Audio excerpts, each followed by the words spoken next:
அனைவருக்கும் இனிய நண்பர்கள் வணக்கம்.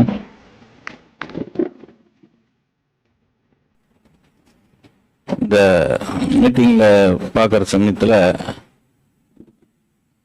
என்னுடைய சொந்தங்கள் அனைத்தையுமே பார்க்குற மாதிரி ஒரு உணர்வு ஏற்படுது. ஏன்னா எல்லாரும் மறுசுழற்சி செய்கிறாங்கன்ற ஒரு காரணத்தினால அவர்கள் கூட இப்போ என்னுடைய சங்கம் கூட இருக்குன்னா அது எல்லாமே கலந்து இருக்கும். இது நான் பேசிக்காக ஐஎம் ஏ ரீப்ராசஸர். அதனால் முதல்ல அந்த எல்லா சொந்தங்களையும் ஈரோட்டில் இருக்கக்கூடிய மறுசுழற்சி பிளாஸ்டிக் காரங்களை அறிமுகப்படுத்துறதுக்கு மிக்க நன்றி. அதே மாதிரி தலைவர் சித்திக் அவர்கள் எவ்வளோ இந்த ஒற்றுமையை பற்றி பேசினாரு. அதாவது ஒவ்வொருத்தவங்களையும் போயிட்டு நாங்கள் நேரடியாகவும் அழைச்சோம், அதுக்கப்புறம் வாட்ஸ்அப் மூலியமா அழைச்சோம் அப்படின்லாம் சொன்னார். இந்த சங்கத்தில் பொறுப்பில் இருக்க நிர்வாகிகள் பார்த்தீங்கன்னா அந்த சுயநலம் பார்க்காம அவங்க வீட்டு வேலையை கூட செய்ய மாட்டாங்க. அந்த அளவுக்கு அவங்க தனிப்பட்ட முறையில் ஒரு சிலரின் அந்த அர்ப்பணிப்பினால தான் இந்த மாதிரி சங்கங்கள் எல்லாமே சிறப்பாக செயல்பட்டு கொண்டு இருக்கிறது. நான் ஏற்கனவே நம்முடைய ஈரோடு மறுசுழற்சி சங்கத்தினுடைய 4வது பொதுக்குழுவில் ஏற்காட்டில் கலந்து கொண்டேன். இது 6வது பொதுக்குழு.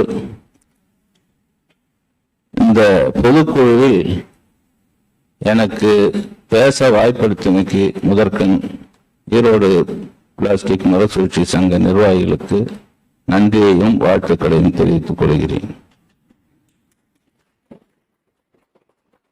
இந்த பொதுக்குழுவை அருமையாக ஏற்பாடு செய்துள்ள திரு சித்திக், திரு பரமசிவன், திரு தங்கராஜ், ஜெகநாதன், கணேசன், கிருஷ்ணமூர்த்தி, நாகேந்திரன், செல்வராஜ் மற்றும் நன்றிகளை சொல்ல வருகை தந்துள்ள பக்குழுவின் அனைவருக்கும் தமிழ்நாடு பாண்டி பிளாஸ்டிக் சங்கத்தின் சார்பில் வாழ்த்துக்களையும் பாராட்டுக்களையும் மற்றும் இந்த சங்கத்தின் உறுப்பினர்கள் அனைவருக்கும் தமிழ்நாடு மற்றும் பாண்டி பிளாஸ்டிக் சங்கத்தின் சார்பில் என்னுடைய நன்றியை தெரிவித்துக் கொள்கிறேன். ஏனென்றால் சங்கத்தை நடத்துவது என்பது சாதாரணமான விஷயம் அல்ல. ஒரு பிளாஸ்டிக் சங்கத்தை நடத்துவதே மிகவும் கடினம். அதிலும் பிளாஸ்டிக்கில் எல்லோராலும் புறக்கணிக்கக்கூடிய ஒரு பிளாஸ்டிக்காருக்குள்ளே இருக்கக்கூடிய மறுசுழற்சி உற்பத்தியாளர்கள் அமைப்பை நடத்துவது என்பது மிக மிக கடினமானது. அதை செய்து கொண்டிருக்கும் நிர்வாகிகளுக்கு பாராட்டுக்கள். நண்பர்களே, இந்த பிளாஸ்டிக் மறுசுழற்சி தொழிலுக்கு நாம் வந்த காரணம் என்று பார்த்தால் ஏதாவது ஒரு தொழில் செய்ய வேண்டும் என்று ஒரு காலகட்டத்தில் நாம் நினைக்கும் பொழுது இந்த தொழிலை ஆரம்பித்தால் முதல் குறைவாக இருந்தால் போதும் என்றுதான் இதை நிறைய பேர் ஆரம்பிக்கிறோம். நான் ஆரம்பித்த போது 1977 அப்பொழுதெல்லாம் இந்த ரோடு வேஸ்ட் என்பது 75 பைசா கிலோ. அது அந்த 70-80 காலகட்டத்தில் இருப்பவர்களுக்கு தெரியும். அதை வாங்கி 1.25 ரூபாய்க்கு விற்போம். அது நம்ம இதுல இருந்து வாங்குவாங்க. கல்கத்தா, பாம்பே இந்த மாதிரி ஊர்ல இருந்து தான் வாங்குவாங்க. அப்போ பாத்தீங்கன்னா தமிழ்நாடு முழுவதும் இருந்து சென்னைக்கு வரும் வேஸ்ட்டுங்கெல்லாம்.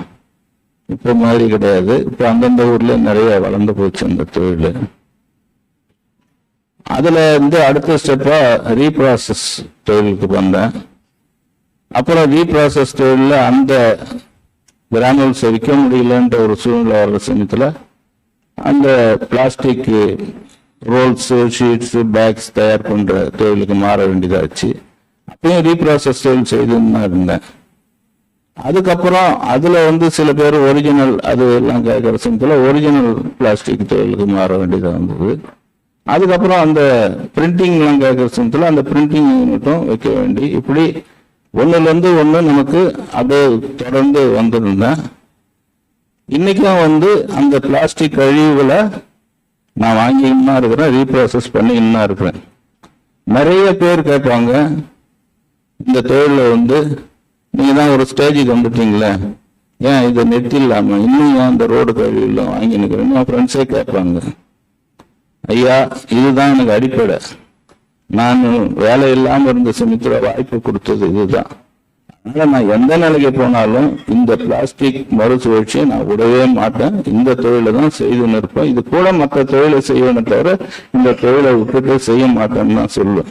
அந்த அளவுக்கு எனக்கு இந்த தொழில் மேல ஈர்ப்பும் அந்த அளவுக்கு ஒரு ஆர்வமும் இருக்குது. என்ன காரணம்னா, ஒண்ணு வந்து நான் ஏற்கனவே சொன்ன மாதிரி குறைஞ்ச முதலீட்டுல செய்யறதுன்றது.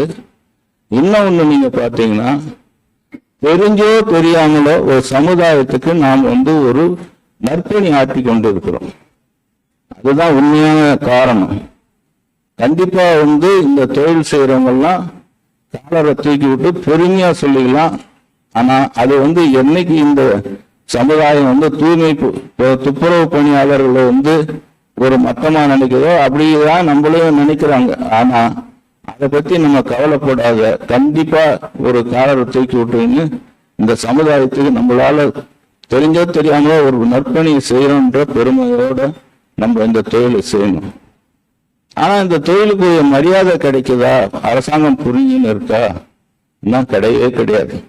முதல்ல இந்த தொழில் இருக்கிறவங்களே புரிஞ்சுக்கிறது கிடையாது. அரசாங்கம் புரிஞ்சுக்கிறதோ இல்லை, இந்த தொழில் இருக்கிறவங்களே புரிஞ்சுக்கிறது கிடையாது.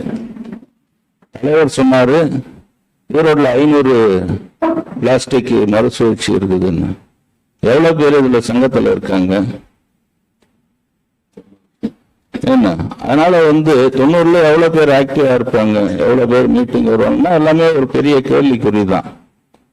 இதுக்கு ஏன்னா இந்த தொழிலினுடைய அவங்களுக்கே ஒரு புரிதல் இல்லாதது. அதுக்கு நிறைய காரணம் இருக்கு. ஏன்னா இந்த தொழில இருக்கவங்கள நிறைய பேர் வந்து ஓரளவுக்கு தான் படிப்பறிவு உள்ளவங்க, புரிதல் இல்லாதவங்க, இந்த மாதிரிலாம் நிறைய இருக்காங்க. ஆனா இந்த தொழில் வந்து நீங்க பாத்தீங்கன்னா, என்னைக்கு ஒரிஜினல் தொழில் ஆரம்பிச்சதோ இந்தியாவில், அன்னையிலிருந்து இந்த தொழில் இருக்கு. ஆனா இது யாருக்கும் வந்து ரொம்ப பேருக்கு தெரியாது. நீங்க மந்திரிங்கிட்ட பேசுற சமயத்தில் கூட சொன்னா, இப்படி ஒரு தொழில் இருக்குதா, உங்களுக்கு தெரியாதுன்னாங்க. அப்போ மாதிரி இதுலதான் இந்த தொழில் வந்து இருந்துன்னே இருந்தது. இந்த தொழிலுக்குன்னு ஒரு பெரிய அமைப்பே இல்லை. நான் வந்து 92, 93, 93, 94 தமிழ்நாடு பிளாஸ்டிக் உற்பத்தியாளர் சங்கத்துக்கு செக்ரட்டரியா இருந்தேன். இப்போ நீங்க இங்க ஒரு தலைவர் சொன்னார் இல்லையா, அந்த பிளாஸ்டிக் சங்கத்துல வந்து நம்ம பண்ற சமயத்துல நம்மள பிரச்சனையெல்லாம் எடுத்து பார்க்க மாட்டாங்க, மறுசுழற்சி எல்லாம். அதனால நமக்கு ஒரு சங்கம் உருவாக்கணும்னு சொன்னாங்க. அந்த மாதிரி அந்த இதுல நான் வந்து எல்லாரும் ஒண்ணுதான் நினைச்சு நிறைய கஷ்டப்பட்டு அதை வந்து இதுவாகி என்னுடைய பீரியட்ல தான் அந்த சங்கத்துக்கு ஒரு பில்டிங்கே வாங்கினேன் நான், காலேஜ் ரோட்ல சென்னையில. ஆனா அங்க இருக்கக்கூடியவங்க, இந்த ஒரிஜினல் தொழில இருக்கக்கூடியவங்க கொடுத்த நிறைய பிரச்சனைகள்னால நான் அதுல இருந்து வெளியில வந்துட்டேன். 94ல வந்துட்டேன். அந்த பதவியை முடிச்சு பில்டிங் வாங்கி வச்சுட்டு. ஆனா 1999ல இந்த பிரச்சனைகள் நம்முடைய தடன்னு ஒரு ப்ராப்ளம் ஸ்டார்ட் ஆன சமயத்துல எல்லாரும் வந்து நாங்க எங்களை வந்து என்னுடைய அலுவலகத்துக்கு வந்து நம்ம ஒரு சங்கத்தை ஆரம்பிக்கணும், ஆரம்பிச்சாதான் நம்ம பண்ண முடியும், இல்லைன்னா பண்ண மாட்டாங்க அப்படின்னு சொல்லிட்டு தான் இந்த செப்னான்ற சங்கத்தை, சென்னை பிளாஸ்டிக் உற்பத்தியாளர்கள் மற்றும் வியாபாரிகள் சங்கம், இன்னைக்கு வந்து எல்லாரும் ஒத்துமைன்னு பேசுறாங்க இல்லையா, இதுக்காக தான் அதை உருவாக்குனது. இருக்கிறது வழக்கு, அதுல கிழக்கு மேற்கு பார்க்க கூடாதுன்னு சொல்லுவாங்க. அந்த மாதிரி நம்ம தொழிலே வந்து நம்ம வந்து அந்த பிரிவு இந்த பிரிவு, வியாபாரி, நம்ம உற்பத்தியாளர், அது இதுன்னு பார்த்தா இதுக்கு போதிய ஆதரவு இருக்காது. அப்படின்ற காரணத்தினாலதான் எல்லாரையும் உள்ளடக்கியதா இந்த அமைப்பு இருக்கணும்னு சொல்லிட்டு அதை ஆரம்பிச்சோம். அது ஆரம்பிச்சு அது வரைக்கும் வந்து ஒரு மிகப்பெரிய அளவுல சமூக ஊடகங்கள்ல பிளாஸ்டிக்கை பத்தி பெரிய அவதூறு பிரச்சாரம் நடந்து அது தடை என்ற வரைக்கும் வந்ததுக்கு அன்னைக்கு என்னுடைய தலைமையில சென்னையில 2001 முடிவுல ஒரு மிகப்பெரிய இது வரைக்கும் பிளாஸ்டிக்ல நடந்ததில்லை, ஒரு 12,000 பேர் திரண்டு ஒரு பெரிய மாபெரும் கூட்டம் நடத்தணும். அதுதான் இந்த பிளாஸ்டிக் தொழிலுக்கு தமிழ்நாட்டில் ஒரு பெரிய திருப்பு முனைய. அப்ப அந்த கூட்டத்தை பார்த்துதான் எல்லா அரசியல்வாதிகளுமே கொஞ்சம் பின்வாங்கினாங்க. அரசியல்வாதிகள் எப்படின்னா ஓட்டு தான் அவங்களுக்கு முக்கியம், அது தப்போ ரைட்டோ அதை பத்தி எல்லாம் அவங்களுக்கு கிடையாது. இன்னொருத்தர் பேசினார் இல்லைங்களா, 100 பேரோட போய் கலெக்டரேட்ல பேசினாலே அது ஒரு தனி மரியாதைன்னு, அதுதான் உண்மை. அந்த மாதிரி அந்த கூட்டத்தை காமிச்சு பண்ணிதான் பெரிய அளவுல இருந்தது. அப்போ ஒரு பெரிய குரூப்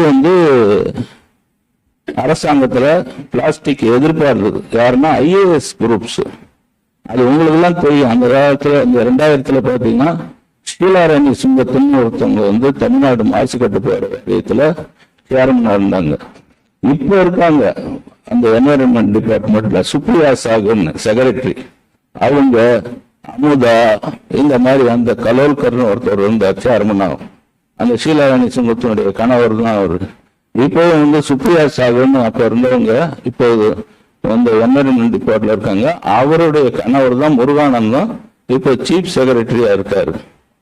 இப்போ அந்த IASலயே ஒரு மிகப்பெரிய பிளாஸ்டிக் எதிர்ப்பா இருக்கிற சமயத்துல தான் 2004 ஜெயலலிதா அம்மா ஆட்சியில அவங்க எல்லாம் பிரஸ் கொடுத்து ஒரு பெரிய அளவுல பிளாஸ்டிக் தடையா ஒரு சட்டத்தை ஏற்றணும் 2004 முயற்சி செஞ்சாங்க.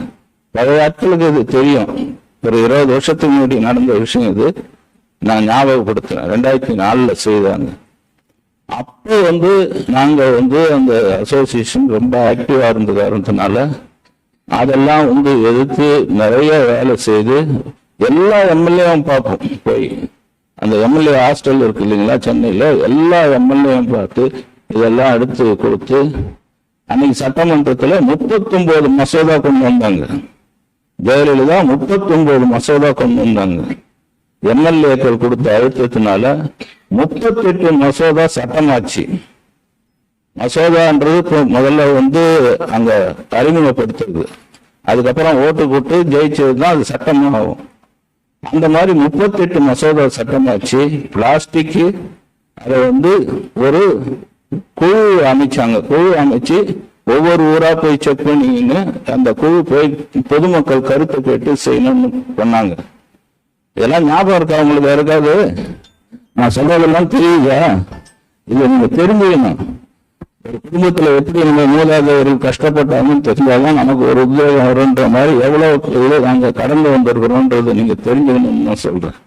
அப்படி வர்ற சமயத்துல முதல் மீட்டிங், அந்த மீட்டிங் ஷீலாராணி சுங்கத்துன்னு சொல்லிட்டு நம்ம ஊட்டியில மீட்டிங், அந்த காலையில ஊட்டியில மீட்டிங். அப்போ நானு யாருடைய உதவி இல்லாம என் நண்பர் குப்புசாமி என்ற ஒரு கூட்டுன்னு இங்க இதுக்கு கோயம்புத்தூர் கோயம்புத்தூருக்கு அந்த அப்போ வெள்ளையன் இருந்தார் இல்லையா, தமிழ்நாடு வணிகர் சங்க பேரு, அவருடைய ஒத்துழைப்புல அங்க பார்த்து பேசி, அப்போ கோயம்புத்தூர் பிளாஸ்டிக் அசோசியேஷன்ல வேலுமணின்னு ஒருத்தர் இருந்தார் தலைவரா. இதா தெரியுமா இருக்காரு? வேலுமணின்னு சொல்லிட்டு இருந்தார். இந்த வேலுமணி அண்ணன் தான் எனக்கு அவ்வளவு சப்போர்ட்டா இருந்து கோயம்புத்தூர் ஊட்டிக்கெல்லாம் போனோம். அப்புறம் இந்த சுப்ரியா சாகு தான் ஊட்டியில கலெக்டர். அவங்க சென்னையில இருந்து பிறந்தவங்க 24 மணி நேரத்துல வெளியேறலன்னா அவங்கள போலீஸ் வெளியேற்ற வேண்டியது மிரட்டல விட்டுத்தாங்க எங்களுக்கு. அந்த இதுல அலுவலக கூட்டம் நடக்குது, பொதுமக்களும் போய் அதுல கருத்து சொல்லலாம். நானும் போய் அதுல கருத்து எல்லாம் சொல்லி எல்லாம் பண்ணேன். ஒண்ணு என்னாச்சு, அடுத்த நாள் அவங்க எல்லாரும் இந்த அமைப்பு இதுல பேசுறதுனால பிளாஸ்டிக் தடைக்கு எதிர்ப்பு தெரிவிச்சு ஊட்டியில் இருக்கிற கடையெல்லாம் மூட்டாங்க. அவங்களுக்கு ஒரு பெரிய அளவுல அசிங்கம் ஆயிடுச்சு. ஏன்னா பொதுமக்கள் கிட்ட கருத்து வாங்கி அவங்க எல்லாரும் பிளாஸ்டிக் எதிர்பார்ப்பாங்க, அதை வச்சு நம்ம முடிச்சிடலாம், யாரும் சொல்ல மாட்டாங்க, இவங்களா செய்வாங்கன்னு சொல்லுவாங்கன்னு சொல்லிட்டு அந்த IAS-க்குள்ள கீர்த்தியோட செய்தாங்க. ஆனா அதுக்கு எதிர்ப்பு தெரிவிச்சு ஊட்டியில் இருக்கிற கடையெல்லாம் க்ளோஸ் பண்ண உடனே அவங்களுக்கு பொதுமக்கள் இது எதிர்ப்பா இருக்கிறாங்கன்னு தெரிஞ்சு போச்சு. அவங்களும் ஜெயலலிதாவும் கொஞ்சம் இதுவானாங்க. அதே அன்னைக்கு சாயந்தரம் அவரே குழு வந்து கலெக்டர் ஆபீஸ்ல கோயம்புத்தூர்ல மீட்டிங். அதே அலுவல் குழு வந்து அவங்க ஒவ்வொரு நாளும் இந்த மாதிரி எல்லா இடத்துக்கும் போறாங்க வராங்க. ஈரோடு கூட வர்றதுக்கு இருந்தது. அப்போ ஈரோடுல இருந்து ஈரராஜலம் மற்ற சில நிர்வாகிகள்லாம் வந்து அங்க ஈரோடு இதுல வந்து கோயம்புத்தூர்ல மீட்டிங். கோயம்புத்தூர் மீட்டிங் இந்த மாதிரி தான் நான் இருக்கிறேன். இந்த வேலுமணி அண்ணன் என்னன்னா நிறைய அவங்க வந்து அரசாங்கம் என்ன பண்ணுது, கவர்மெண்ட் சார்பில் இந்த கிராம பஞ்சாயத்து தலைவர்கள் இந்த ஊராட்சி மன்ற தலைவர்லாம் அவங்களெல்லாம் வச்சு பிளாஸ்டிக்னால எங்களுக்கு பெரிய கஷ்டமா, அதை தடை பண்றதுக்கு ஒன்றும் இது இல்லைம்மா அப்படின்னு எல்லாம் சொல்றதுக்கு அவங்க ஏற்பாடு பண்ணி வச்சிருந்தாங்க இதுல அரசாங்கமே. இவர் என்ன பண்ணாரு, இது பிளாஸ்டிக் சம்பந்தமா யாருமே பேசுறதுக்கு இல்லைன்னு இருந்தாங்க. அப்ப வந்து அந்த குழுல 2 பேர் வந்து இடது கம்யூனிஸ்ட்ல இருந்து ஒருத்தர், வலது கம்யூனிஸ்ட்ல இருந்து ஒருத்தர் இருந்தார் எம்எல்ஏ. வலது கம்யூனிஸ்ட்ல இருந்தவர் கண்ணன்ற ஒரு எம்எல்ஏ, இடது கம்யூனிஸ்ட்ல இருந்தவர் மன்மாறன் மதுரை எம்எல்ஏ. யாருக்காவது ஞாபகம் இருக்குன்னா அந்த எம்எல்ஏ. அவங்க தான் வந்து இது தொழிலுக்கு நாம முதல்ல அவங்கள பேசுறதுனால அவங்கெல்லாம் வந்து என்னப்பா பிளாஸ்டிக் யாருமே இல்லை யாருமே இல்லைன்னு வேலுங்க என்ன தள்ளி விட்டார் பின்னாடி இருந்து. நீ இப்ப இவர் தான் பேசுவாருன்னு சொல்லிட்டு நான் அங்க வந்து ஒரு 40 நிமிஷம் பேசினேன். 40 நிமிஷம் பேசின உடனே ஒரு பெரிய அளவுல அங்க குழப்பம் இந்த வச்சு பிளாஸ்டிக் தடையை வந்து எதிர்ப்புன்ற மாதிரி கலெக்டர் ஆபீஸ் ஃபுல்லாவே முற்றுகை. அடுத்த நாள் பேப்பர்ல எல்லாம் கலெக்டர் ஆபீஸ் பொதுமக்கள் முற்றுகை, பிளாஸ்டிக் தடைக்கு எதிர்ப்பு அப்படின்னு வந்தது. நம்ம போனோம். அதுல இருந்து அந்த குழு எங்கேயுமே போல, திரும்பி போயிட்டாங்க சென்னைக்கு. ஆனா அவங்க மட்டும் கூப்பிட்டு கேட்டாங்க, நீ அங்கேயும் பேசுற இங்கேயும் பேசுற, நீ ஒரு ஆள் தான், உன்னை வந்து இது பண்ணிட்டா சரியா இடம்னாங்க. இல்ல மேடம் நான் இண்டஸ்ட்ரிக்காக தான் பேசுறேன், வேற எதுவும் எனக்கு தனிப்பட்ட முறையில பேசல. போயிட்டு அந்த மசோதா அதோட கிடப்பில போட்டாங்க. இதெல்லாம் உங்களுக்கு தெரியுமா இந்த வரலாறுலான்னு எனக்கு தெரியல. இல்லைன்னா 2004 வந்து நம்ம தொழில் வந்து முடிஞ்சு போயிட்டு இருக்கோம். அந்த அளவுக்கு வந்து ஏன்னா இதெல்லாம் வந்து சொல்றதுக்கு சந்தர்ப்பம் கிடைக்கல. இப்போ இந்த மாதிரி ஒரு மீட்டிங்னால அது சொல்றேன். ஆனா அதுல இருந்தே பாத்தீங்கன்னா நமக்கு தொழில புரிதல் இல்லாத ஒரு விஷயம். எப்படின்னா 2000 வந்து ஒரு சட்டம் வந்தது. முதல் சட்டம் உங்களுக்கு எல்லாம் ஞாபகம் இருக்குமா என்னன்னு தெரியல. மறுசுழற்சி பிளாஸ்டிக் சட்டம் சென்ட்ரல் கவர்மெண்ட் ஏற்றுச்சு. அதுல 2 விதி இருந்தது. மறுசுழற்சி செய்யப்பட்ட பிளாஸ்டிக் பைகளில் உணவுப் பொருட்களை சேமிக்க கூடாது. இன்னொன்னு, எல்லா கேரி பைகளும் 20 மைக்ரான் இருக்கணும். இதாவது தெரியுமா இந்த சட்டம் வந்து முதல்ல வந்தது இதுதான். இன்னைக்கு 120 மைக்ரான் இருக்குது, முதல்ல வந்தது 20 மைக்ரான் தான். அதுக்கப்புறம் 2003 அதே சட்டம் வந்து திருத்தப்பட்டு ஒரு அமெண்ட்மெண்ட் வந்தது. அந்த சமயத்துல சென்ட்ரல் கவர்மெண்ட் டெல்லியில எனக்கு தெரிஞ்ச நண்பர் தான் அந்த சட்டத்தை உருவாக்குறாரு. என்னன்னா அவர் வந்து ICPன்னு சென்ட்ரல் இதுல மும்பையில இருக்கு, அவருடைய தலைவர் தான் அங்க இருக்காரு, திரு ராமநாதன் சொல்லிட்டு தமிழால் தான். அவர் கையில சொல்லி நான் வந்து தான் சொல்லி அவர் கையில இன்னொன்னு ஞாபகம் இருக்கணும், கேரி பை ஆட்கள் இங்க இருந்தா 2003 ஒரு சட்டம் வந்து எப்படின்னா 50 கேரி பை இவ்வளவு இடம் இருக்கணும், 10க்கு 12னா இவ்வளவு இடம் இருக்கணும், 12க்கு 14னா இவ்வளவு இடம் இருக்கணும், 17க்கு 16னா பேக்கெட்டா போட்டு வைக்கும். அது வந்து 2008 வரைக்கும் வந்தது. இந்த இது வந்து பண்ணது. ஆனா அதுக்கப்புறம் வந்து பாத்தீங்கன்னா 2008, 2011, 2012 மறுபடியும் 40 மைக்ரானா உயர்த்தினாங்க.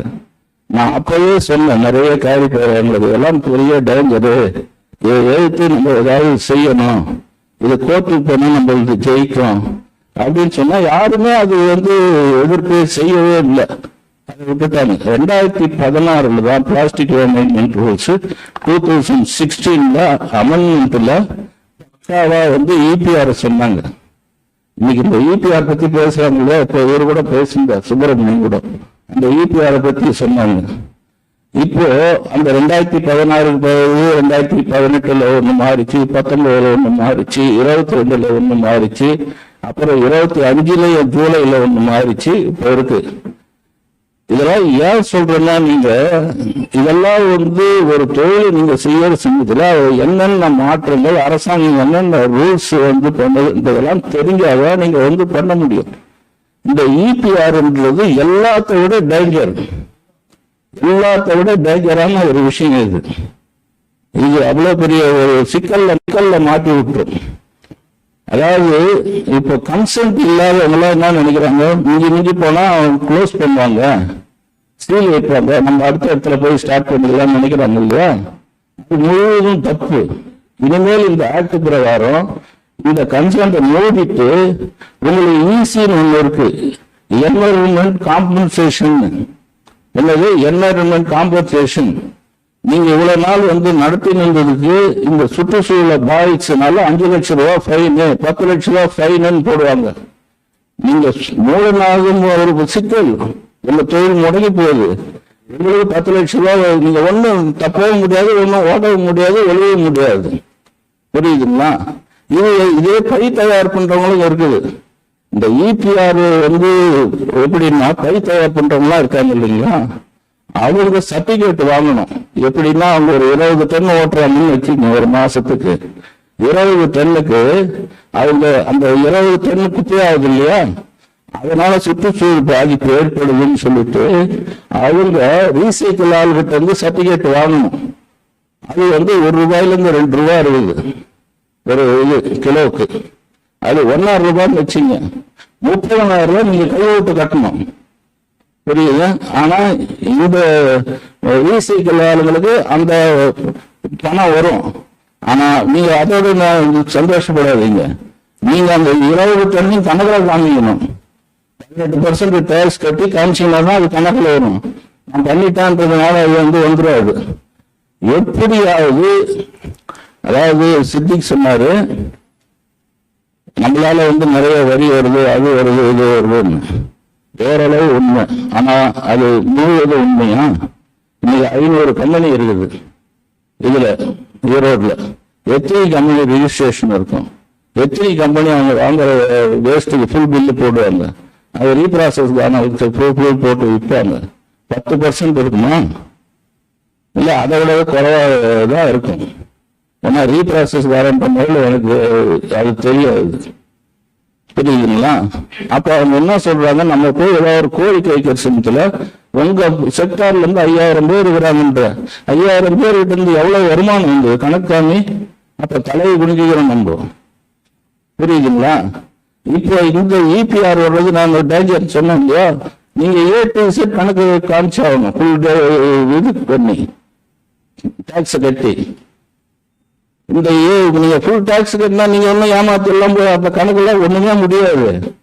ஏன்னா உங்க கரண்ட் எவ்வளவு ஓடி இருக்குது, ஒரு யூனிட்டுக்கு 2 கிலோ, 10,000 யூனிட் ஓடி 20 டன் ஓட்டிக்கிற கட்டியா பெனால்டி, டாக்ஸ், இன்ட்ரெஸ்ட் 3 சேர்த்து கட்டணும். ஜிஎஸ்டி என்னன்னு தெரியும் இல்லையா உங்களுக்கு? நோட்டீஸ் இருந்தா இந்த மாதிரி வந்து ஒரு ஆட்கள் அனுப்புறதில்லை அதிகாரிகள், ஏஐல உருவாக்கி அது மாதிரி அனுப்பிச்சுனே இருக்கும்.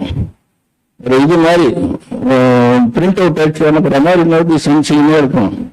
நோட்டீஸ் வந்ததுன்னா அதை முடிகிற வரைக்கும் உங்களுக்கு தூக்கம் வராது, ஒண்ணுமே வராது. புரியல? இந்த இபிஆர் வந்து எல்லாம் என்னன்னா சென்ட்ரல் போர்ட்டல்ல தான் நீங்க பண்ணணும். சிபிசிபின்னு ஒரு அந்த வெப்சைட்ல ஒரு போர்ட்டல் இருக்குது, அந்த போர்ட்டல்ல தான் நீங்க எல்லாத்தையும் வந்து உங்களோட பூராத்தையும் அப்லோடு பண்ணணும். அதாவது ஸ்டேட் கவர்மெண்ட்டும் சென்ட்ரல் கவர்மெண்ட்டும் தான் அதிகாரம் யாருக்கிட்ட வைக்கணும். இப்ப இருக்கிற central government state government rules எல்லாத்தையும் எடுத்து பார்க்குது. இன்னைக்கு கூட நீங்க பேப்பர்ல பார்த்துருப்பீங்க, பிசியோதெரப்பி, இந்த நர்சிங், இதுக்கெல்லாம் நீட்டுக்கு கொண்டு ஒரு ஆர்டர் போட்டிருக்காங்க. அது வந்து ஸ்டேட் கவர்மெண்ட் கிட்ட இருந்தது, இப்போ அது சென்ட்ரல் கவர்மெண்ட் கிட்ட போயிடுது. புரியுதுங்களா? இப்படி எல்லாமே டெல்லியில இருந்து அவங்க ஆளுநர்னு பாக்குறாங்க. ஆனா அரசாங்கம், இங்க இருக்கிற அரசாங்கம், ஐயோ அந்த அதிகாரம் எல்லாம் நம்மகிட்ட இருந்து போயிடக்கூடாது, இவங்க 2 பேரும் முதல்லதான் நம்ம மாற்றி நினைக்கணும். இந்த யூபிஆர் இருக்கிறது கொண்டு வந்ததுக்கான அடிப்படை காரணமே என்னன்னா, ஆக்சுவலா நம்ம வந்து இந்த சட்டங்கள்லாம் இருக்கு இல்லையா, யாரை பாதிக்குது? சின்ன சின்ன ஆளுங்களை தான். இது வரைக்கும் இந்த பிளாஸ்டிக் தடை சட்டம் எந்த ஒரு பெரிய கம்பெனிக்கும், மல்டி லேயர் ஓட்டுற கம்பெனி, ஐடிஐசிக்கோ அல்லது நெஸ்லேக்கோ கேட்டதில்லை. இதே அதிகாரிகள் இங்க வந்து என்ன பண்றோம், சரசரமா தொங்குது இல்ல கடைகள்ல, எல்லா கடைகள்லையும் டிபார்ட்மெண்டல் ஸ்டோர்ல வெத்தலை கடை அதெல்லாம் மல்டி லேயர் தானே. எங்கேயாவது அவன் போறானா? இந்த ஸ்வீட் விற்கிறவங்க கடை, அந்த பொறி விற்கிறவங்க கடையில் அங்க போய் இருக்கிற சாதாரண பைய தான் பறிமுதல் செய்துன்னு இருக்கான். இதனால வந்து நீங்க நல்லா புரிஞ்சுக்கணும், இந்த தொழிலை நீங்க காப்பாற்றணும்னு நினைச்சீங்கன்னா உண்மையிலே சங்கத்துக்கு வந்து முழு ஆதரவு கொடுக்கணும். இந்த ரூல்ஸ் அண்ட் ரெகுலேஷன்ஸ் வந்து எல்லாத்தையும் தெரிஞ்சுக்கணும். அதாவது நான் பேசணும்னு வச்சுங்க 2 நாள் பத்தாது, அவ்வளோ விஷயங்கள் இருக்குது நம்ம தொழில. அவ்வளோ ஒரு மிகப்பெரிய ஒரு ஒண்ணுமே தெரியாத நம்ம வந்து போயின்னு இருக்கோம். எந்த ஒரு விஷயம் இருந்தாலும் அதுல ஒரு பெரிய வில்லங்கத்தை வச்சுதான் அரசாங்கம் செய்யுது. இன்னைக்கு வந்து நீங்க பாத்தீங்கன்னா இந்த எலெக்ஷன் முடிக்கும், ஃபர்ஸ்ட் இது வரட்டும் பட்ஜெட் பாருங்க, சுத்தமா ஓடிடுற மாதிரி இருக்கும். அந்த மாதிரி போட்டு நீங்களை வந்து டாக்ஸ் போட்டு பண்ணுவாங்க. அதனால வந்து நீங்க வந்து இந்த இபிஆரை வந்து நம்மளால செய்ய முடியாது. அது எதுக்காக வந்ததுன்னு சொல்றேன்றது சொன்னேன் இல்லையா, நல்லா கௌரவமா கவனிச்சிங்க. இப்போ சின்ன சின்ன கம்பெனிகள் வந்து இபிஆர் இம்ப்ளிமெண்ட் பண்ணணும் அது இதுன்னு சொல்றான். இப்போ நம்முடைய கேஸ்ல நாங்க போட்டதுல ஹைகோர்ட்ல பிளாஸ்டிக் தடை மறுசுழற்சி தொழிலுக்கு செல்லாதுன்னு வந்துருச்சு, ஆர்டர் கொடுத்துட்டாங்க. இப்போ இதே மாதிரி நாளைக்கு இன்னொருத்தன் கேஸ் போட்டு பெரிய பெரிய நிறுவனங்கள் இருக்குல்ல, அந்த நிறுவனங்கள் மல்டிலேயரை யூஸ் பண்ணக்கூடிய நிறுவனங்களுக்கு பிரச்சனை வந்து அவங்களால வந்து சுற்றுச்சூழல் பாதிக்குது, ஏன் அவங்க மேல நடவடிக்கை எடுக்கலன்னு கேட்டு சுப்ரீம் கோர்ட் ஏதாவது பண்ணிட போகுதுன்றதுக்காக இந்த யூபிஆர்ன்றது வந்து நீங்க எப்படி பண்றாங்கன்னா, நீங்க இப்ப சொன்னா இல்லையா ரீப்ராசஸ் ஓட்டினா அது வந்து ₹1 ₹1.5 கிலோன்னு. இப்போ வந்து ஒரு ஐடிசி நிறுவனம் ஒரு 500 டன் யூஸ் பண்றாங்கன்னு வச்சுங்க, அவங்களுடைய ப்ராடக்ட் எல்லாம் பேக் பண்றதுக்கு. இந்த 500 டன்னை 25 டன்னு 30 டன்னு 40 டன்னு சென்ட்ரல் பொல்யூஷன் போர்ட்டல் நீங்க போட்டுவீங்க. அந்த இதெல்லாம் அவங்க வாங்கிக்குவாங்க. அந்த 500 டன் அதை வாங்கிட்டாங்கன்னா அந்த சர்டிபிகேட்டை அவங்க 500 டன் வேஸ்ட் உருவாக்குறதுக்கு சரி பண்ணிட்டாங்களாம். எப்படி பாருங்க, அவங்கள காப்பாற்றுறதுக்காக இந்த மாதிரி வந்து நம்மள வந்து வேலை செய்ய சொல்றாங்க.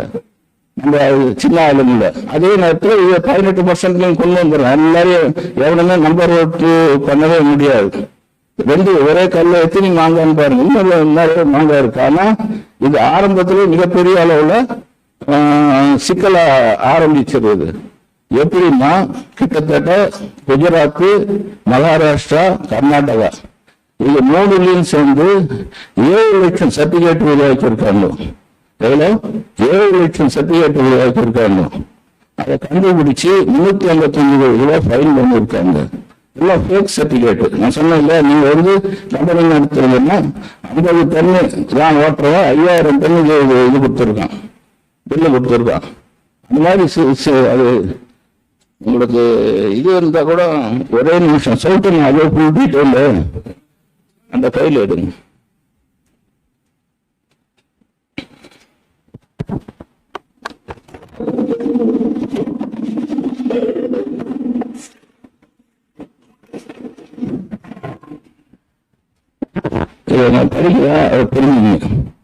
Recyclers and the quantum of fraudulent certificate generated and transferred.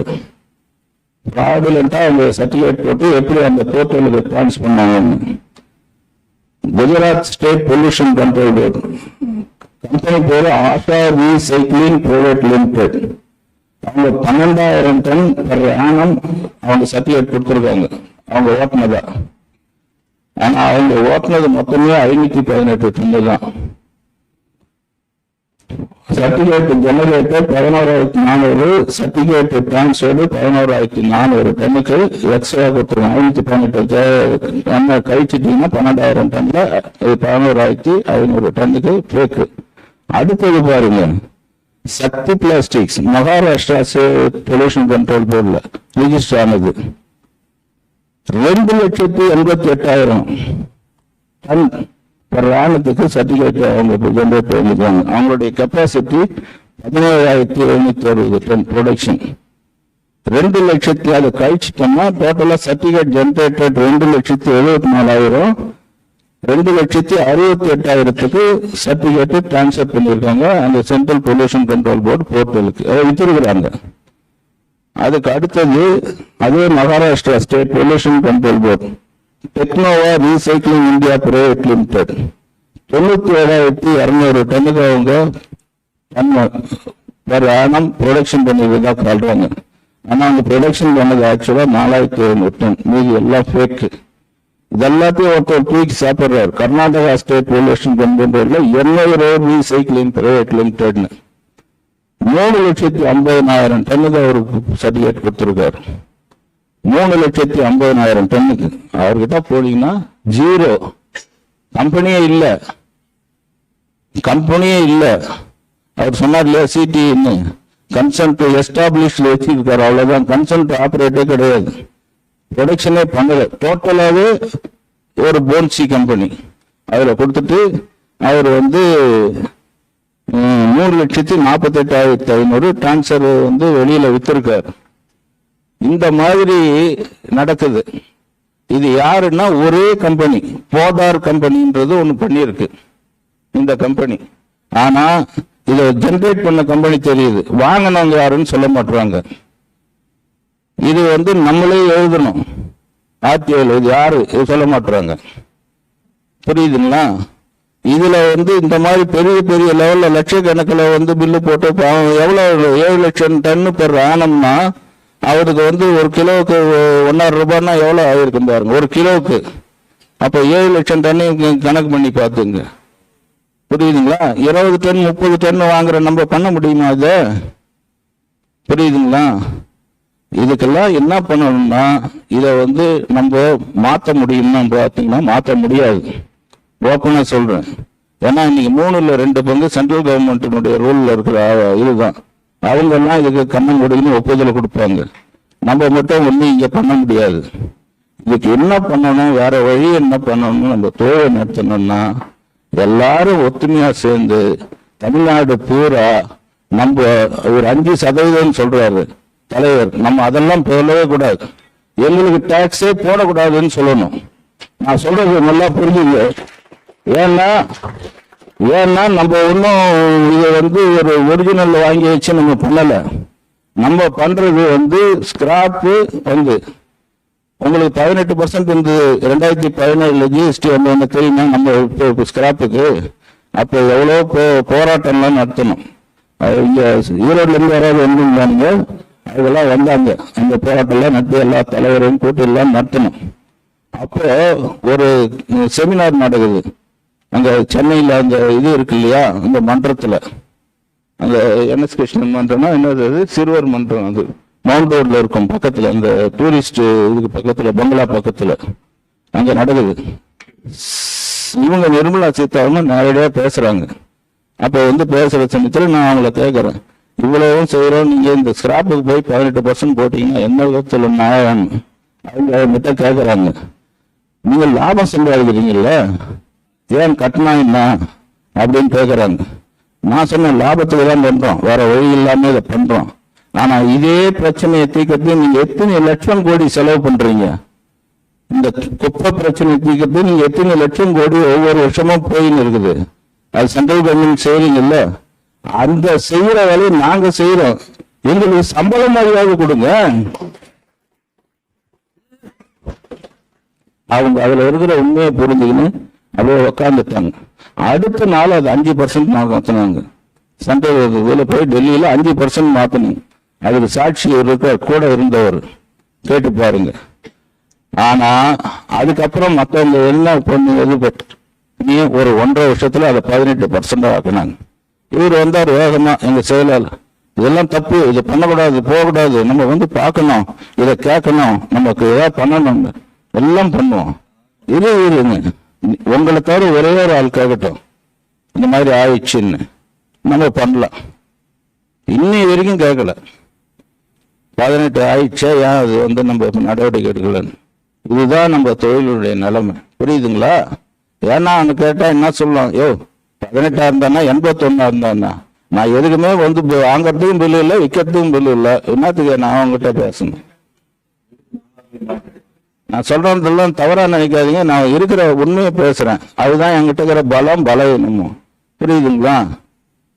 இந்த உலகத்துல இன்னைக்கு இருக்கிற இதுல இந்த பிசிபியில நடக்கக்கூடிய ஐயோக்கியத்தனங்களை பார்த்துட்டு 25 பேருக்கு நம்ம எந்த சங்கத்துல இருந்து பிசிபியில கன்சென்ட் வாங்கி கொடுத்துக்கிறோம். ஒரு பைசா கொடுக்கல, ஒரே ஒரு பைசா கொடுக்கல. தமிழ்நாட்டில் நம்ப முடியுதா? புரியுதா? எல்லாரும் சொல்றாங்க இதை செய்யுங்க அதை செய்யுங்க, கவர்மெண்ட்ல இந்த சலுகை கொடு, எல்லாத்தையும் சுலபமா வாங்கிட முடியுமா? போன உடனே வாங்க வாங்க உங்களுக்கு தான் காத்து நிற்கிறேன் கொடுத்துருவாங்களா? EPR இந்த பக்கத்துல வந்து பண்ணலன்னா, நான் வந்த அன்னைக்கு ஒரு நோட்டீஸ் வந்து இருக்குது. எங்க நண்பர்கள் கொண்டு வந்து கொடுத்தாங்க. சார் இப்படி வந்தது என்ன EPR எப்படி பண்ண முடியும்? பிசிபி கன்சென்ட் வாங்கின பிறகுதான் EPR ரிஜிஸ்டர் பண்ண முடியும் இல்லையா? பிசிபி கன்சென்ட் இங்க கொடுத்துருவேன். நான் கேட்டா ஏன்னாது பணம் கொடுக்குற வரைக்கும் வந்து எங்க நண்பர்ல ஒருத்தருக்கு 1.5 வருஷம் ஆகிப்போச்சு. பணம் கொடுக்கலன்னு சொல்லிட்டு ரிட்டர்ன் பண்ணிட்டான். இப்போ அப்பல் லெட்டர் தெரியல, அவருக்காக அசோசியேஷன் சார்பில் போய் நாங்கள் ஃபைல் பண்ணியிருக்கோம். புரியுதுங்களா? இந்த மாதிரி இது பூராவுமே என் மேலதான் குறி வைக்கிறது. எல்லாம் வந்து எனக்கு 2 கம்பெனி இருக்கு.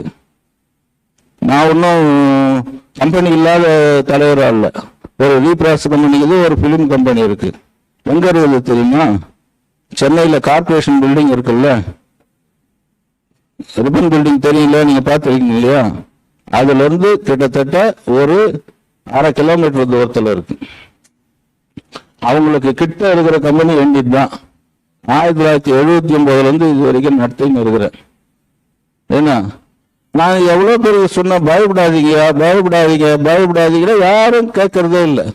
நண்பர் ஒருத்தர் பேசினாரு இந்த ஜிஎஸ்டி பத்தி. இதுன்னு ஒரு 2 நாளைக்கு முன்னாடி என் கம்பெனிக்கு ஒரு ESI PF கம்பெனில இருந்து வரேன்னாரு. என்னுடைய இவங்க என்ன சொன்னாங்க, அசிஸ்டன்ட் சார் அவர் வந்திருக்காரு, இன்னும் அவருக்கு இல்லை எல்லாத்தையும் சுற்றி பார்க்கணும்னு சொல்கிறார். சரிம்மா பார்க்கலாம், நீ வந்து அவர்கிட்ட ஐடென்டி கார்டை கேட்க சொல்ல, பார்க்கணும், ஐடென்டி கார்டை கொஞ்சம் கேளுங்க. என்ன என்கிட்ட கேட்குறீங்களா? இல்லை சார் வந்து ஐடென்டி கார்டு கேட்காம யாரையும் உள்ளே விட மாட்டாரு, நீங்கள் காமிச்சாதான் பார்க்க முடியும். சரி நான் சும்மா பார்க்கலான்னு வந்தேன், அப்புறம் வரேன்னு போயிட்டான். தலையை எடுத்துட மாட்டான், ஒன்றும் பண்ண முடியாதுங்க. அவனுக்கு என்ன பவர் என்ன இது இருக்கோ அதே உரிமை நமக்கெல்லாம் கூட இருக்குது. புரியல? நம்முடைய ஒரு சூழ்நிலை, நம்ம ஒரு 200-300 பேரை வச்சு நம்ம பண்ணல. நம்ம வச்சிருந்தா 5 பேர் 10 பேர் 12 பேர், அதுதான். அதுக்கு ஆளு கிடைக்கிறது கஷ்டம் எவ்வளோன்றது நம்ம பார்த்து நிற்கிறோம். தைரியமா எதிர்கொள்ளுங்க, எதையும் வந்து பார்த்து பயப்படாதீங்க அரசாங்கத்தை பார்த்து. ஏன்னா அவங்க சைடு அவ்வளோ ஊழல் அவ்வளோ மோசடி எல்லாம் நடந்துன்னு இருக்குது. அதனால என்னதான் சொன்னேன் இல்லையா, நான் பேசுறதுன்னா பேசிக்கிட்டே இருக்கலாம், அது வந்து ஒரு முடிவு இல்லாம போயிடும். இன்னும் நிறைய தகவல் இருக்கு, அதெல்லாம் வந்து சொன்னா நீங்க எப்படி இது பண்ணுவீங்கன்னு நினைப்பீங்க. சித்திக்கு வந்து பேசினாரு, ஒற்றுமைன்னு சொல்லிட்டாரு. சரவணன் ஒருத்தர் நம்பர் பேசினாரு கேரி பையை பற்றி. தயவு செய்து நீங்க நல்லா பாருங்க, இந்த கேரி பை வந்து உண்மையிலே ஒரு தவறான பொருளா? கொஞ்சம் யோசனை பண்ணி பாருங்க. நான் கேரி பையே ஓட்டுறதில்லை. நான் என்னைக்கு ஆரம்பிச்சேனோ கம்பெனி அன்னையிலேருந்து நான் கேரி பையே ஓட்டுறதில்லை. இருந்தாலும் வந்து அந்த கேரி பை ஓட்டுறவங்க இவ்வளவு பாதிக்கிறாங்களோன்றது தான் நான் சொல்றேன். ஒரு கேரி பை, ஒரே ஒரு சின்ன உதாரணம், அந்த 20 மைக்ரான் இருந்தது இல்லையா? இவங்க என்ன சொல்றாங்க, ஒரு பக்கம் பிளாஸ்டிக் உபயோகத்தை குறைக்கணும்ன்றாங்க, இன்னொரு பக்கம் என்ன சொல்றாங்க 20 மைக்ரானா 120 மைக்ரானா போட்டாதான் ஓட்டணும்ன்றாங்க. அப்ப 20 மைக்ரான் ஓட்டுறது 20 கிலோ ஆச்சுன்னா 120 மைக்ரான் ஓட்டுறது 120 கிலோ கன்சம்ஷன் ஆகாது? ஆகுமா ஆகாதா? அது இன்டைரக்டா ரா மெட்டீரியல் மேனுஃபேக்சர் தான் அது பிரயோஜனம் போய் சேரும். 2004 நான் சொன்னேங்க, இந்த செலக்ட் பண்ணிட்டு மீட்டிங், கடைசியா மீட்டிங் சென்னையில் நின்றது. அதான் ஒரிஜினல் மெட்டீரியல் விற்கிறது இல்லை, அதுல கிலோவுக்கு 4 ஏத்திங்க, யாருக்குமே பாதகம் இருக்காது, வாங்குறவங்க கொடுத்துட போறாங்க. அந்த 4 நாள் வச்சுன்னு நீங்க இந்த கிளீனிங் ஒர்க்கு அது எத்தனை எஜுகேஷன் செஸ்ன்னு போடுறான், ஃபார்மர் செஸ்ன்னு போடுறான், எத்தனை செஸ் போடுறாங்க, கலெக்ட் பண்றாங்க. பில்டர்ஸ் அசோசியேஷன் செஸ்ன்னு வாங்குறாங்க, என்னென்னமோ வாங்குறாங்களோ அந்த மாதிரி என்வரன்மெண்ட் செஸ்ன்னு வாங்கிட்டு போறது 4 நாளோ 8 நாளோ. ஏன் இவ்வளவு பெரும் போட்டு வந்து நசுக்குறாங்க? சின்ன தொழிலே இருக்கக்கூடாது, பெரும் தொழில் தான் இருக்கணும். அதுதான் வந்து கரெக்டா நம்ம வந்து கண்காணிக்க முடியும், கலெக்ஷன் பண்ண முடியும். கலெக்ஷன்னா ஜிஎஸ்டி மட்டும் இல்ல, அவங்க கட்சிக்கும் கலெக்ஷன் பண்ண முடியும். சின்ன ஆளுகிட்ட 500 ரூபாய்க்கு போனாலும் அவன் ஆகும்னு கத்தின்னு இருப்பான். இவெல்லாம் போய் வேலை செய்யட்டும், இதுதான் அவனுடைய அடிப்படையே. புரியுதுங்களா? இதெல்லாம் வந்து நான் பேச அரசியல் சொல்ல, எல்லாம் மத்திய அரசுக்கும் மாநில அரசுக்கும் எதுவும் ஒண்ணுக்கு ஒண்ணு குறைஞ்சது இல்லை. அவ்வளவுதான். 2 பேர்ல யாரு வந்து அதிகமா அடிக்கிறாங்கன்றது தான் இவங்களுக்குள்ள போட்டியை தவிர யாரு செய்யறாங்கன்றதெல்லாம் ஒன்றும் போட்டியே கிடையாது. இல்ல இந்த கேரி பேக் சொல்றேன். இப்ப நீங்க கேரி பேக் நல்லா பாருங்க, என்ன சொல்றாங்க, நைஸா இருக்கிறதுனால அதை கலெக்ட் பண்ண மாட்டாங்க அப்படின்னு சொல்றாங்க.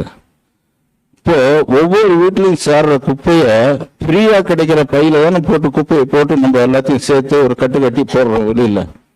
இப்போ ஒரு மூலையில, ஒரு தெரு மூலையில ஒரு 100 இது கேரி பையில கட்டி போட்டுக்குதுன்னா அது பார்க்கறதுக்கு வெளியில இருந்து வெறும் கேரி பை மாதிரி தெரியும். ஆனா அது என்ன வந்து அது வந்து கேரி பண்ணி இருக்குது, உள்ள எல்லா குப்பையும் ஒவ்வொரு குப்பையும் சேர்த்து தான். இல்லைன்னா அவன் தெருவில் தானே போடுவான் எல்லாத்தையும். எவ்வளவு அசிங்கமா இருக்கும்.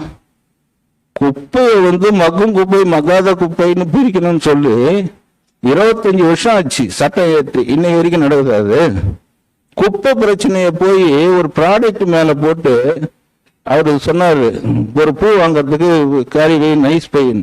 அவன் பூ வந்து ஒரு 4 ரூபாய் கிலோன்னா அதுக்கு வந்து 20 பைசா 30 பைசா தான் போட முடியும். 4 ரூபாய் பொருளுக்கு வந்து ஒரு 10 ரூபாய் பொருள் பேக்கிங் வாங்கி கொடுக்க முடியும். ஒரு எக்கனாமின்னு ஒண்ணு இருக்குது இல்ல. இது வந்து இவருடைய கையாளத்தனத்தை வந்து இது பண்றதுக்காக இது இவ்வளவும் நடக்குது. அதனால வந்து நீங்க எல்லாம் வந்து புரிஞ்சுக்கணும், இந்த தொழில நடக்கக்கூடிய விஷயங்களை தெரிஞ்சுக்கணும். காலையில வந்தோமா, ஏதோ பார்த்தோமா, கிலோக்கு 4னா பார்த்தோமா போனோமா இருந்தீங்கன்னா எதிர்காலத்துல கையை விட்டு இந்த தொழில் போயிடும். அதனால வந்து எல்லாரும் ஜாகிரதையா இருங்க.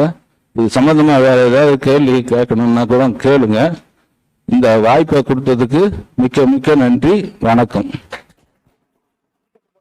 சம்பந்தமாக சந்தேகம் இருப்பின் தலைவர் அவர்கள் கேட்குமாறு தாழ்வுடன் கேட்டுள்ளேன். நம்ம செய்யாம விட்டுலாம், நம்ம ஒண்ணும் ஆகாது அப்படி எப்படின்னு நினைச்சீங்கன்னா, நான் சொன்ன அந்த காம்பன்சேஷன் என்பது என்வரன்மெண்ட் காம்பன்சேஷன் மிகப்பெரிய அளவுல வந்து இதுவாகும். அதனால வந்து இதை தவிர்க்கவே முடியாது. எனக்கு நோட்டீஸ் வரல, அது வரல, இது வரலன்னு எதுவும் பேச முடியாது. அது வருமுன் காப்பவன் புத்திசாலி, வந்த பின் அழுபவன் அறிவிலின்றத மாதிரி தான் ஆயிடும். அதனால யோசனை பண்ணி நீங்க தங்கராஜ் ஒன்று கேட்கிறாரு, அந்த ஏஜிஎம் மந்தசனத்துல கேரி பேக் தடை இருக்கா இல்லையான்னு.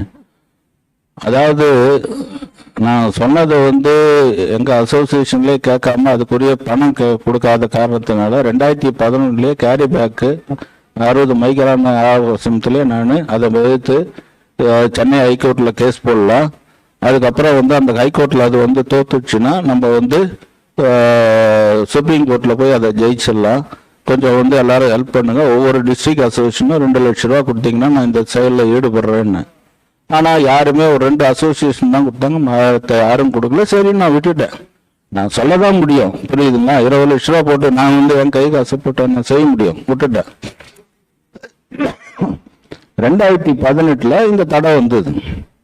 தடை வந்த உடனே என்ன ஆச்சு, 1/1/2019 தடை வந்துடுச்சு. தமிழ்நாட்டில் 14 பொருளுக்கு தடை வந்துட்டு எல்லாம் நடக்குது. அப்போ வந்து தான் எல்லாரும் வந்து ஏதாவது பண்ணணும். என்னத்த பண்றது, 18 வருஷமா சொல்லி பார்த்தாச்சு, பண்ணல. இப்போ இது கேன்சர் 4th ஸ்டேஜ் வந்த பிறகு பண்ணணும்னா என்ன பண்றது? இல்லை ஏதாவது பண்ணுங்க, அதெல்லாம் மனசுல வச்சுக்காதீங்க அப்படி இப்படின்னு நம்ம கேஸ் போட்டோம். மொத்தம் 39 பேர் கேஸ் போட்டாங்க. தமிழ்நாடு பாண்டி பிளாஸ்டிக் அசோசியேஷன் சேர்த்து 39 பேர் கேஸ் போட்டாங்க. அதுல 39 டிஸ்மிஸ் ஆயிடுச்சு. அதுல 38 போயிடுச்சு. நம்ம ரெண்டு அசோசியேஷன் சுப்ரீம் கோர்ட்ல இதுக்கு போனாங்க, அப்பீலுக்கு போனாங்க. நம்ம என்ன பண்ணோம், நம்மகிட்ட அவ்வளோ பணம் இல்லைன்னு சொல்லிட்டு இங்கே சென்னை ஹைகோர்ட்ல ரிவ்யூ பெட்டிஷன் போட்டோம். மறுபடியும் வந்து ஒரு ஜட்ஜி கொடுத்தது இதுன்னா இன்னும் 2 ஜட்ஜிக்கு இந்த பெஞ்சுக்கு போச்சு. நேற்று கூட நீங்க கேள்விப்பட்டிருக்கலாம், நீங்க எல்லாரும் டிவியில பார்த்துருப்பீங்க, பிளாஸ்டிக்கை பத்தி எந்த மாதிரி ஒரு எண்ணத்தை வந்து ஹைகோர்ட் வச்சிருக்குதுன்னு எல்லாரும் கூட எங்க குரூப்ல அனுப்பிச்சாங்க. ஒரு குழந்தை பிறந்துதான், அந்த குழந்தையினுடைய தொப்புள் கொடியில மைக்ரோ பிளாஸ்டிக் இருந்துதான். அந்த மைக்ரோ பிளாஸ்டிக் இருந்தது. அந்த 2 ஜீவம் ஐயோ இது என்ன, இது பெரிய பிளாஸ்டிக்னால அவ்வளோ பெரிய டேஞ்சர் வருது என்ன, உடனே ஐஐடி குழு இது அரசாங்கத்துக்கிட்ட இது ஏதாவது ஒரு சீரியஸா நடவடிக்கை எடுக்கணும்னாங்களா. அரசாங்கம் வந்து ஐஐடி குழு அமைச்சிருக்கிறோம், அதனுடைய ரிசல்ட் வரும் சொல்றோம்னு. இப்படிப்பட்ட ஒரு ஹைகோர்ட்ல மறுபடியும் ரிவ்யூ பெட்டிஷன் போட்டு 2018 டிசம்பர் 27 போட்ட கேஸ இன்னும் இருக்கு, இன்னும் நன்மை இருக்கு. நான் அதை எதிராக வாங்கல. 31/1/2024 ஒரு யோசனை பண்ணாம போட்ட முடிவு இது, அரசாங்கம் எடுத்த முடிவு. இதை நாங்க உண்மையா கண்டிக்கிறோம். மறுசுழற்சி செய்யக்கூடிய பிளாஸ்டிக் பொருளுக்கு தமிழ்நாட்டில் தடை இல்லை. இது அப்ளை பண்ற கன்சென்ட் ஆளுங்கெல்லாம் 3 வாரத்துக்குள்ள அனுமதி கொடுக்கணும்னு இதே எப்படி இந்த பிளாஸ்டிக்கை பத்தி இவ்வளவு பேசுற ஹைகோர்ட்ல இருந்து வாங்கியிருக்கிறோம்னா அது பின்னாடி வந்து எவ்வளவு உழைப்பு இருந்திருக்கணும், எவ்வளவு வந்து அதை போராட்டம் இருந்திருக்கணும். கொஞ்சம் தயவு செய்து இந்த தீர்ப்பு வந்து இதுக்கு மட்டும் இது பிரயோஜனம் இல்லை. எது 14 பொருளுக்கு மட்டும் பிரயோஜனம் இல்லை, மறுசுழற்சி தொழிலுக்கு எவ்வளவு பிரயோஜனம் பாருங்க. இந்த 14 பொருளும் தடை இருந்தா அந்த பொருளை தான் நம்ம மறுசுழற்சி செய்யறோம். நீங்க யாரும் மல்டி லேயர் மறுசுழற்சி செய்யறது இல்ல. நான் சொல்றது புரியுதா? நான் ரீசைக்கிளபிள் யாரும் நீங்க மறுசுழற்சி செய்யல, ரீசைக்கிளபிள் தான். அந்த ரீசைக்கிளபிளுக்கு வந்து ஒரு பெர்மிஷன் வாங்கி கொடுத்துருக்கிறோம்னா இன்டைரக்டா அது வந்து நம்ம தொழிலுக்கு பெரிய அளவுல ஒரு நீங்க வேஸ்டா கிடைக்கலன்னா எதை வச்சுங்க பண்ணுவீங்க? அந்த வேஸ்ட் உருவாகி அது வெளியில இருந்தால் தானே உங்களுக்கு பொருளே கிடைக்கும். அப்போ அது ரீசைக்கிளுக்கு இன்டைரக்டா எவ்வளவு ஹெல்ப் பண்ணுதா இல்லையா? அது புரியுதுங்களா? எப்பவும் நான் அந்த ரீசைக்கிளை வந்து அதுக்கு உள் பக்கம் ஒரு அது நன்மை கிடைக்கிற மாதிரி தான் நான் செயல்படுவேன். நான் ரீப்ராசஸ் தொழிலுக்கு, புரியுதுங்களா? இன்னை வரைக்கும் ரீப்ராசஸ் தொழிலுக்கு சென்ட்ரல்ல இருந்தோ ஆல் இண்டியா பிளாஸ்டிக் அசோசியேஷனோ ஒண்ணுமே அவங்க கண்டுக்க மாட்டாங்க. ஏன்னா அவங்களுக்கு தேவையில்லை. இந்த தொழிலுக்கு இவ்வளவு வந்து செயல்படக்கூடிய அந்த இவ்வளவு கஷ்டப்பட்டு பண்ணக்கூடிய இந்த தமிழ்நாடு பாண்டி பிளாஸ்டிக் அசோசியேஷனை ஸ்ட்ராங் பண்ணுங்க. ஸ்ட்ராங் பண்ணி கொண்டு செஞ்சீங்கன்னா இந்த தொழிலுக்கு நல்லது. அதுதான் நான் சொல்லுவேன். நான் இப்ப இவர் கேட்டது, இப்ப கேரி பேக செய்யலாமா? தாராளமா செய்யலாம், அதுல ஒன்றும் சந்தேகமே இல்லை.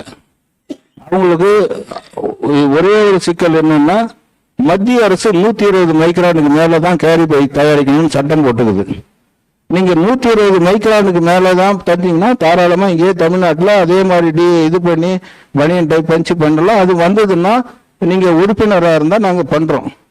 இந்த இபிஆர் பத்தி நான் சொன்னேன் இல்லையா? இபிஆர் பத்தி ஒரு கேஸ் இருக்குது. தமிழ்நாடு பாண்டி பிளாஸ்டிக் அசோசியேஷன் போட்ட கேஸ் ஹைகோர்ட்ல இன்னும் பெண்டிங் இருக்கு. நான் சொல்றது புரியல? ஆனா நாங்க வந்து அதை வந்து பண்ணணும்னு வந்து போய் அந்த கேஸ் இந்த நிறைய பிரச்சனை ஆச்சுன்னா போனோம்னா இப்போ எவ்வளவு பேர் மெம்பர் இருக்காங்களோ அதை தான் நான் கொடுக்க முடியும். யாரு வந்து ரெஜிஸ்ட்ரார் ஆபீஸ்ல நாங்க மெம்பர் வந்து ஒவ்வொரு வருஷமும் கொடுக்கணும். டெலிஷன் அடிஷன் வந்து லிஸ்ட் கொடுக்கணும். இப்போ அட் பிரசன்ட் யாரு இருக்காங்களோ அதை தான் கொடுக்க முடியும். இப்ப நாங்க சொன்னோம் இல்லையா, இந்த ஜட்ஜ்மெண்ட் இது வந்து தமிழ்நாடு பாண்டி பிளாஸ்டிக் அசோசியேஷன் மெம்பர்ஸுக்கு தான் அப்ளிகபிள் ஆகும். சொல்றது புரியுதுங்களா? நான் வந்து அதுக்கு ஆள் சேர்க்கறதுக்காக சொல்லல, இருக்கிற உண்மையை சொல்றேன் நான். சரி, அவர் எடுத்துருவாரு, எப்படி இருந்தாலும் ஒரு ஸ்டே, அதை வச்சு நம்மளும் பண்ணிக்கலாம்னு நினைச்சீங்கன்னா அது உங்களுடைய விருப்பம் தான், நான் ஒன்றும் சொல்ல முடியாது. ஏன்னா ஒரு கன்சென்ட் வாங்கறதுக்கு ஒருத்தவங்க பல லட்சம் செலவு பண்றாங்க. ஆனா அது அசோசியேஷனுக்கு வந்து கொடுக்கணும்னா ஐயோ அதெல்லாம் வேணாம்பா அப்படின்ற மாதிரி ஒரு போயிடுறாங்க. அதனால வந்து நம்முடைய மென்டாலிட்டி மாறணும், ஒத்துமையா இருக்கணும். இதெல்லாம் இருந்ததுனா தான் இந்த தொழில், ஏன்னா இந்த தொழில் இருந்தால் தானேங்க நீங்களும் இருக்க முடியும். தொழில் தவிர்த்து நீங்க ஒரே ஒரு ஆள் மட்டும் இருந்து செய்திட முடியுமா? முடியாது. அதனால கேரி பைய செய்யலாம். 120 மைக்ரானுக்கு மேல பண்ணீங்கன்னா பண்ணலாம். அந்த 120 மைக்ரானையும் எழுத்து இப்போ பண்ணணும்னா தான் சொல்லி வந்து யாராவது ஒருத்தவங்க சொன்னா தானங்க செய்ய முடியும். நான் சொல்லல 18% ஆகிறது ஒரு ஆள் கூட கேட்கலீங்க. ஸ்கிராப்புக்கு ஏன் 18% ஆகிருக்கு அதெல்லாம் எழுத்து நம்ம போராடணும்னு ஒரு ஆள் கேட்கல தமிழ்நாட்டுல இருந்து, இவரை தவிர. இவரே கொஞ்சம் அதுக்கப்புறம் கொஞ்சம் அசிங்கம் ஆயிட்டாரு. நம்ம தப்பா கேட்டோம். இல்லைங்க, ஒண்ணுமே கேட்கலைங்க யாருமே.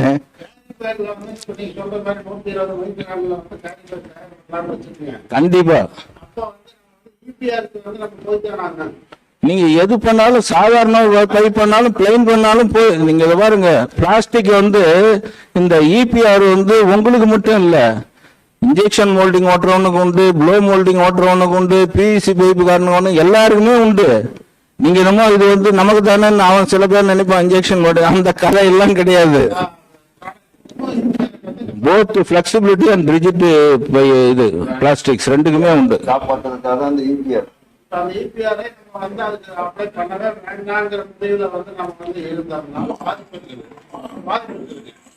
கண்டிப்பா இருக்கு.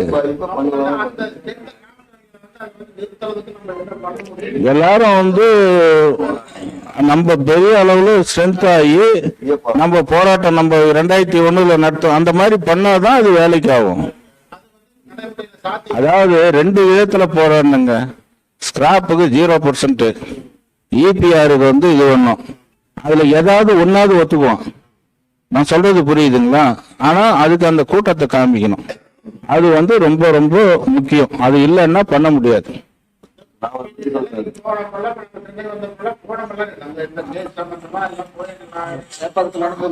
அதேதான் புரியுதுங்களா? அதனால வந்து எல்லாரும் தூக்கி விட்டா நான் வந்து மலையை தூக்கிடுவேன்ற மாதிரி சொல்ல கதையை வந்து நம்ம வந்து அவங்கவுங்க செய்வாங்க, நம்ம வந்து இது பண்ணலாம்னு நினைச்சா நம்மளும் போக வேண்டியதுதான், நம்ம தொழிலும் நான் சொல்றேன்னு வருத்தப்படாதீங்க. இருக்கிற ஒரு டாக்டர் மாதிரி நான் சொல்றேன், எனக்கு தெரிஞ்சதை. எடுக்கிறது எடுக்காததும் உங்க விருப்பம், நான் வேணான்னு சொல்லலை.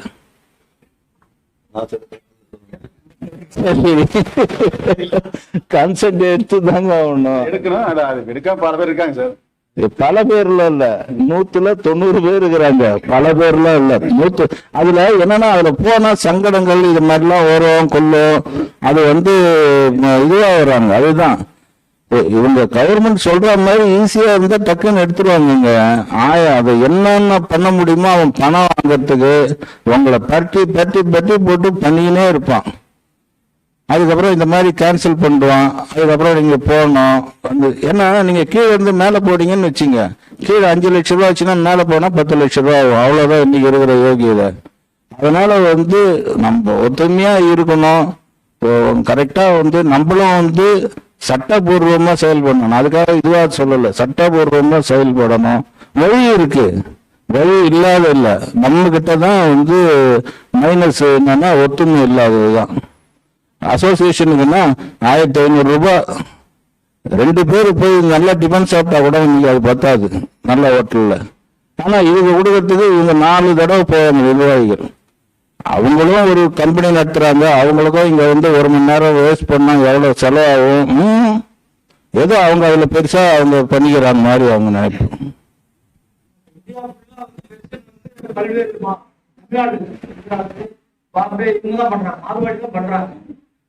இவங்கதான் ஒரு புதுசா ஒரு சட்டத்தை வந்து இபிஆர் சட்டத்தை வந்து கொண்டு வராங்க. நல்ல பேப்பர் தான் போகும். தெரிஞ்ச விஷயம் தான் சார்.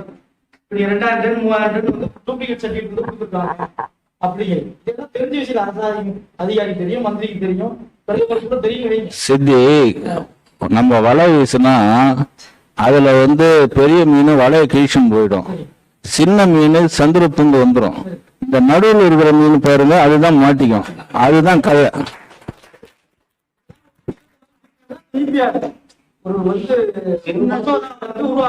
சின்ன தொழில ஒழிச்சங்க.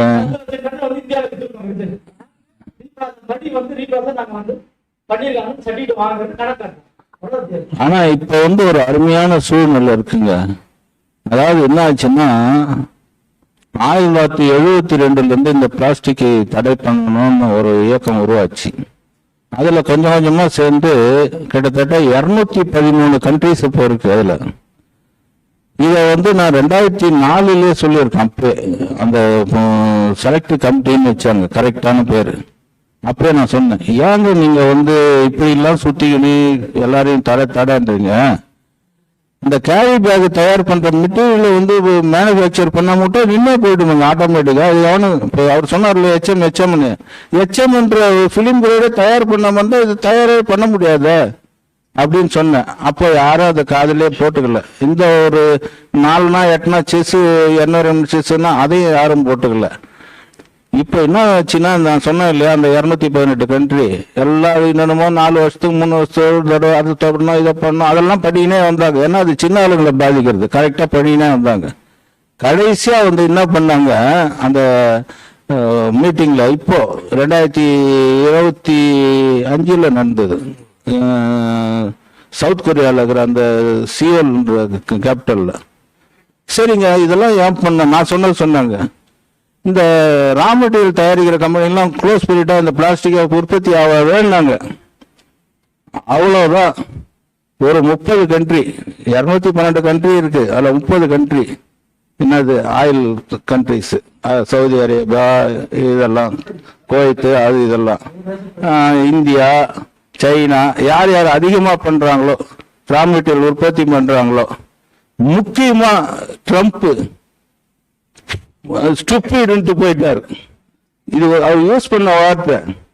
போயிட்டு இவங்கெல்லாம் நாங்கெல்லாம் ஒத்துக்குவோம் அது. ஆனா 180 நாடு இருக்குது எதிர்த்து.